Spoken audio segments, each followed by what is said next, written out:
This is where Marasi Al-Fadil and her children came to seek safety. There's not much here. An incomplete building in a compound in Durman, in Sudan's capital Khartoum.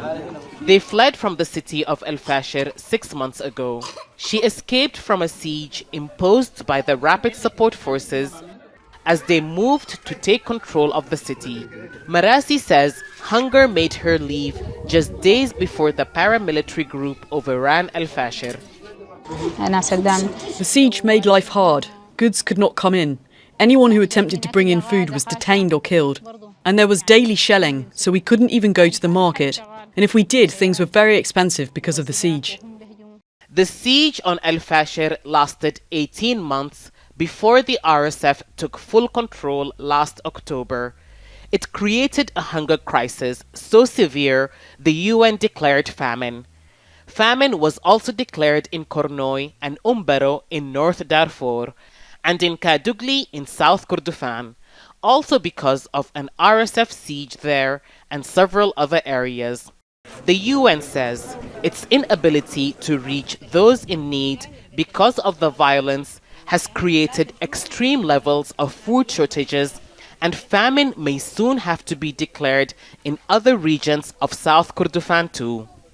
Around the country, nearly 25 million people, or about half the population, are facing crisis levels of food insecurity or severe hunger.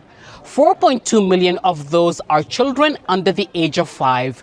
But it's not just conflict that is causing the shortages.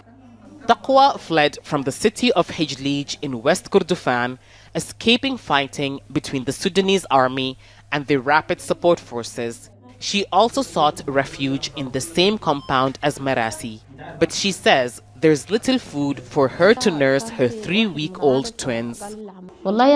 Feeding 2 infants is hard. I don't have enough money to buy meat, and I don't have enough money to buy flour and make porridge, and I can't work because the babies are still very young, and there's very little aid here, so we suffer.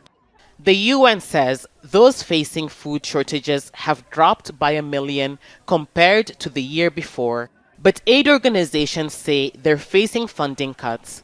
And an economy weakened by war is making market prices hard for those already affected by the conflict, raising fears that soon the number of those in need will rise again. Hiba Morgan, Al Jazeera, Khartoum.